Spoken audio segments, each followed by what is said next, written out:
Traders, तो आज है 4 अक्टूबर और आज महानवमी है, तो इस वजह से मुझे वीडियो रिकॉर्ड करने में थोड़ा लेट हो गया। तो कोई बात नहीं, अभी टाइम हो रहा है 2:21 और अभी मैं वीडियो रिकॉर्ड कर रहा हूँ। तो मैं अपडेट करता हूँ आपको कि मेरा स्टॉप लॉस और टारगेट क्या है इस ट्रेड में निफ्टी को लॉन्ग करने का, और ट्रेड के लेने के पीछे मेरा क्या लॉजिक था उसको मैं पहले एक्सप्लेन करता हूँ। ओके, सबसे पहले तो हम लोग ये जान लेते हैं कि हम लोगों ने ट्रेड कब लिया और कहाँ लिया।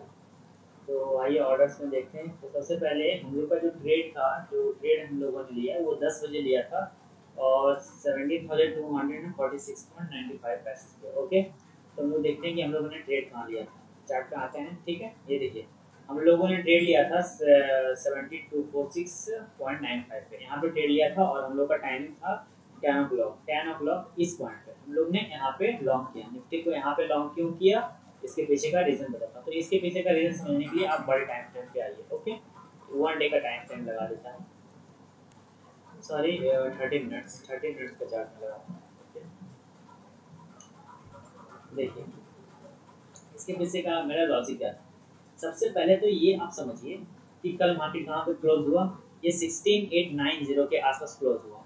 तो जब मार्केट यहाँ पे क्लोज हुआ तो गैप अप ओपनिंग कितना हुआ, पहले इसकी बात कर लेते हैं। यहाँ से ये, अब देखिए 1 पॉइंट, एक सेकेंड, हाँ 1.50 का गैप अप ओपनिंग हुआ, समझ रहे हैं आप। 1.50 1.5% का गैप अप ओपनिंग हो रहा, मतलब इसमें कोई वीक प्लेयर जो है, या तो एफआईआई है, डीआईआई है, जो भी है, उसने बहुत बड़ा पैसा के साथ इसमें गैप अप करवाया। तो गैप अप करवाया तो उसकी आप सिर्फ गैप अप ही नहीं हुआ, आप ये देखिए फर्स्ट 30 मिनट का चार्ट कैंडल देखिए।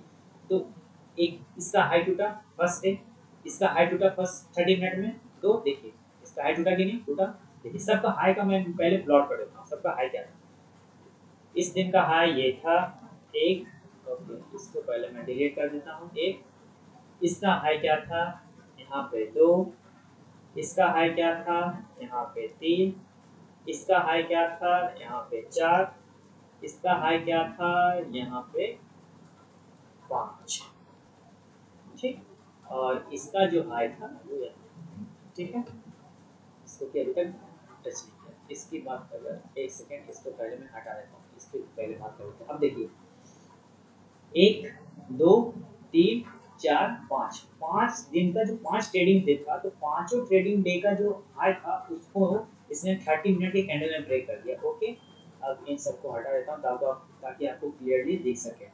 एक सेकेंड, देखिए जो फर्स्ट 30 मिनट का जो कैंडल है उसमें पहले सबसे पहला बड़ा रीजन तो इसमें ये था कि इसने बहुत बड़ा गैप अप ओपनिंग किया। गैप अप ओपनिंग कितना का किया था, 1.5% का इसने यहाँ पे गैप अप ओपनिंग किया। तो चूंकि देखिए जब भी मार्केट का सेंटीमेंट क्या था, मार्केट का सेंटीमेंट डाउनवर्ड था, ठीक है, डाउन ट्रेंड था। ग्लोबल मार्केट भी डाउन जा रही थी, एसजेएक्स 50 भी डाउन थी। उसके बाद क्या यूएस मार्केट का जो इंडेक्स है वो भी 2% नीचे क्लोज हुआ था। अब प्रीवियस डे की बात करें, प्रीवियस डे अपने हाई से कितना टूटा था, अब देखिए प्रीवियस डे अपने हाई से 1.24% टूटा था।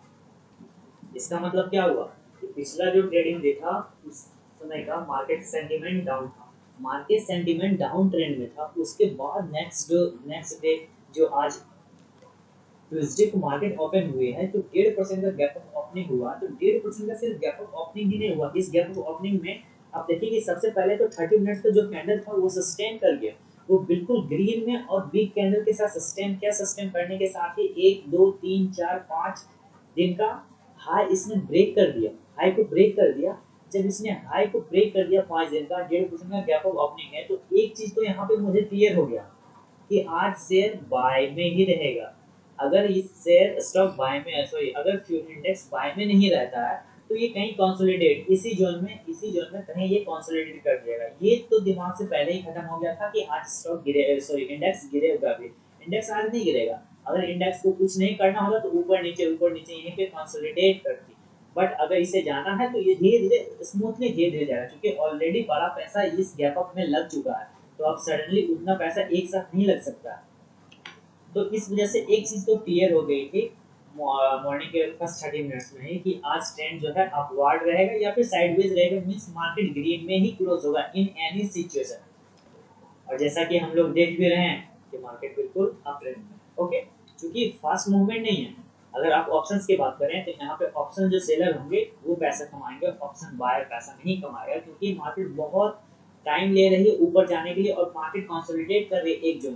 तो जो ऑप्शन सेलर होता है वो जब मार्केट कंसोलिडेट करते हैं उसमें टाइम डिके का जो एडवांटेज मिलता है वो ऑप्शन सेलर को मिलता है, और टाइम डिके का जो डिसएडवांटेज होता है वो ऑप्शन बायर को मिलता है। अगर प्राइस बहुत फास्ट मूवमेंट करती है तो ऑप्शन बायर को ज़्यादा प्रॉफिट बनता है, और अगर टाइम लेके ऊपर या नीचे जा रही है या कंसोलिडेट हो रही है एक ही जोन में प्राइस आ रही है तो ऑप्शन सेलर पैसा कमाता है। तो आज डे है ऑप्शन सेलर का। ओके, छोड़िए ऑप्शंस की बात छोड़ते हैं, पहले इसमें आते हैं कि हम लोग का एक चीज़ तो क्लियर आपको हो गया कि आज मार्केट का सेंटीमेंट अपवर्ड था, तो एक चीज़ तो क्लियर हो गया कि या आज बाय में ही रहेगा या तो कंसोलिडेट करेगा इसी जोन में या फिर ये अप ट्रेंड में रहेगा। ठीक है, तो यहाँ पे क्लियर हो गया था मुझे बाय करने का। अब मैंने वहाँ पे बाय क्यों किया उस जोन में वो मैं आपको क्लियर करता हूँ। उसके लिए हम लोग चलते हैं 1 मिनट के चार्ट पे।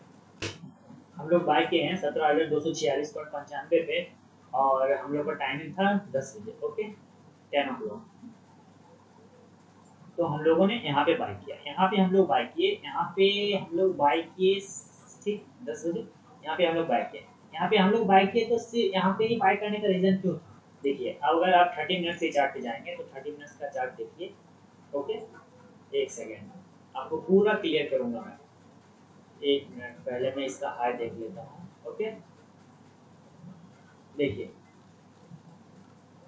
हम लोग कहाँ पे एंट्री लिए हैं, हम लोगों ने एंट्री ली है इस प्राइस में 10 बज रहा, यहाँ पे हम लोग एंट्री लिए। तो हम लोग यहाँ पे एंट्री क्यों नहीं लिए, हम लोग यहीं पे एंट्री क्यों लिए, देखिए इसका इस जोन का प्राइस क्या है सर 70,246। तो आप 30 मिनट्स का चार्ट पे देखिएगा तो आप पाएंगे उसमें ये कि देखिए इसका हाई क्या है 17,247 एंड 75 पैसे। अब देखिए तो चूंकि सबसे पहले मार्केट गैप अप हुआ, गैप अप होने के बाद मार्केट पिछले 5 दिन का सारा हाई को ब्रेक किया, हाई को ब्रेक करने के बाद मार्केट वीक कैंडल में बंद हुआ, वीक कैंडल में बंद हुआ, लेकिन मार्केट टॉप पे जाके सस्टेन नहीं कर पाया। जब टॉप पे जाके ये सस्टेन नहीं कर पाया तो मुझे यहाँ पे लगा कि हो सकता है कि मार्केट साइडवेज हो जाए, क्योंकि चूंकि ऑलरेडी पहले से इतना मूव आ गया तो हो सकता है कि मार्केट साइडवेज आ जाए, तो मैंने वहाँ पे ट्रेड नहीं लिया। लेकिन फिर उसके बाद मार्केट जब सेकेंड कैंडल में फिर इस प्राइस को अप्रोच किया, अपने हाई को अप्रोच किया, यहाँ पे आप देखेंगे अपने हाई को जैसे ही अप्रोच किया मैंने यहाँ पे ट्रेड ले लिया। ओके, तो ये मेरे ट्रेड लेने के पीछे बिल्कुल लॉजिक था। अब मैं बताता हूँ इसका स्टॉप लॉस एंड टारगेट।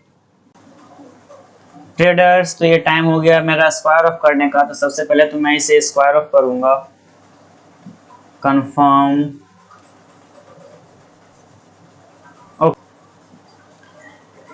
इस जोन में हमने बाय किया था और हमारा स्टॉप लॉस जो हमने लगाया था, स्टॉप लॉस वो मेरा स्टॉप लॉस इस पॉइंट के करीब था। ओके, मैं ड्रॉ कर देता हूँ एक लाइन।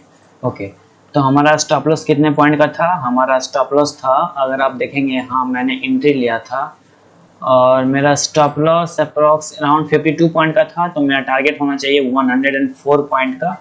ओके, 104 तो ट्रेडर्स 104 तो नहीं गया, तो इसी वजह से मैं जो 104 नहीं जाने के कारण जो मेरा स्क्वायर ऑफ टाइम 315 था, मैंने उस टाइम पे स्क्वायर ऑफ कर दिया। और मैं आपको बताता हूँ कि इसका स्टॉप लॉस नीचे यहाँ पे रखने का, इस जोन में रखने का रीज़न क्या था। ओके, देखिए यहाँ पे स्टॉप लॉस मेरा रखने का रीज़न ये था, हम लोगों ने एंट्री कहाँ पे किया था, यहाँ पे एंट्री किया था, मैं फिर से बता देता हूँ, यहाँ पे एंट्री किया था। स्टॉप लॉस ये रीज़न मेरा रखने का ये था, इसलिए था हम लोग ने यहाँ पे एंट्री किया था। तो स्टॉप लॉस को सबसे पहले तो एक बार जब ये बिग गैप अप के साथ बड़ा कैंडल बनाया, उसके बाद एक रिट्रेसमेंट हुआ, यहाँ से जब रिट्रेसमेंट हुआ तो ये एक सपोर्ट की तरह एक्ट किया। तो अगर ये फिर से इस सपोर्ट के पास आएगा तो मेरा स्टॉप लॉस कट जाएगा, क्योंकि अगर इस फिर से इस सपोर्ट को अप्रोच करेगा तो ऐसा नहीं कि सपोर्ट लेकर ऊपर जाएगा, ये नीचे जाएगा, नीचे जाएगा तो मुझे 10-20 पॉइंट और देने से क्या फायदा, तो मैं पहले ही एग्जिट करता हूँ ऑलवेज। अब देखेंगे सिर्फ आज के कारण इसने यहाँ पे सपोर्ट नहीं लिया, सिर्फ आज के कारण इसने यहाँ पे सपोर्ट नहीं लिया। अब देखिए आपको मैं थोड़ा, देखिए ये आज पे यहाँ पे सपोर्ट लिया और डेट 30 सितंबर को देखिए ये एक रेजिस्टेंस जोन है, जहां से कि प्राइस एक बार गया तो फिर वहां से नीचे आ गया। तो ये एक रेजिस्टेंस जोन है। तो क्या मैंने क्या बताया था कि जो प्रीवियस जो रेजिस्टेंस होता है वो नेक्स्ट सपोर्ट की तरह काम करता है। अगर प्राइस नीचे ऊपर से नीचे आ रहा तो देखिए यहाँ पे प्राइस ऊपर से नीचे आ रहा था, ये क्या बन जाएगा, एक सपोर्ट बन जाएगा। यहाँ से प्राइस नीचे से ऊपर जा रहा था, ये क्या एक बन जाएगा, रेसिस्टेंस बन जाएगा। ओके, तो इस रेसिस्टेंस की वजह से भी यहाँ पे सपोर्ट लिया, और यही सपोर्ट के पास मैंने जब ट्रेड यहाँ पे लिया था तो मेरा स्टॉप लॉस यहाँ पे था। सिर्फ एक ही दिन का नहीं, और मैं आपको दिखाता हूँ। देखिए सिर्फ एक ही दिन का ये सपोर्ट नहीं है, एक दिन तो 30 सितंबर को सपोर्ट था, दूसरा यहाँ पे ये भी एक रेसिस्टेंस था, ये भी एक रेसिस्टेंस सपोर्ट जोन है, इस भी वजह से तीसरा दिन इस जोन की वजह से, चौथा आप देखेंगे तो ये एक जोन, तो 4-5 जोन बन रहा था। इस वजह से मार्केट ने यहाँ से एक सपोर्ट लिया, और मैं सोचा कि अगर यहाँ पे हमने ट्रेड लिया है तो अगर ये सपोर्ट को फिर से अप्रोच करता है तो फिर ये ऊपर जाए या नहीं जाए वो मुझे नहीं पता, बट मैं अपना स्टॉप लॉस यहाँ पे बुक कर लूंगा। लेकिन मार्केट मैंने यहाँ पे एंट्री किया था, मार्केट यहाँ पे नहीं आया तो मेरा स्टॉप लॉस नहीं कटा। हालांकि मेरा टारगेट भी हिट नहीं हुआ, बट वही अराउंड 40 पॉइंट के अप्रोक्स हम लोग का आज का प्रॉफिट हुआ। चूंकि मार्केट बहुत ज़्यादा गैप अप हो गया था, इस वजह से मार्केट में ज़्यादा मूवमेंट नहीं रहा, इस वजह से हम लोग का टारगेट अचीव नहीं हो पाया। बट हम लोग का जो भी है ठीक है, मार्केट जहाँ भी गया हम लोग का स्टॉप लॉस हिट नहीं हुआ, और हम लोग वही 2000 के आसपास आज प्रॉफिट लेकर घर जाएंगे। ओके, टारगेट नहीं हिट होने की वजह से ही मैंने 315 पे इसको स्क्वायर ऑफ किया, और दूसरा कोई रीज़न नहीं था। ओके, अगर आप देखेंगे ये स्टॉप लॉस, देखिए हम लोग का टारगेट क्या हम लोग ने बुक कहाँ पे किया, यहाँ पे हम लोग एंट्री लिए। ओके, इसके बाद इसको मैं डिलीट करता हूँ, एक सेकेंड। तो हम लोग का स्टॉप लॉस क्या था, हम लोग का स्टॉप लॉस ये जोन था 51-52 के आसपास, सॉरी पॉइंट के आसपास, और हम लोग का टारगेट कहीं हम लोग ने यहाँ पे बुक किया, हम लोग ने इस जोन पे बुक किया। ओके, यहाँ पे हम लोग ने टारगेट बुक किया, तो वही रफली 41 पॉइंट के अप्रोक्स 2000 के अप्रोक्स आज का प्रॉफिट हुआ। ओके गाइस, तो ये तो मेरा ट्रेड लेने के पीछे मेरा ये लॉजिक था, और टारगेट एंड स्टॉप लॉस मैंने आपको एक्सप्लेन कर दिया। Thanks for watching, bye bye for now. और अगर आप हमारे टेलीग्राम से जुड़ना चाहते हैं तो डिस्क्रिप्शन में हमारा लिंक है, आप चाहें तो जाके वहाँ से ज्वाइन कर सकते हैं। Okay, thank you.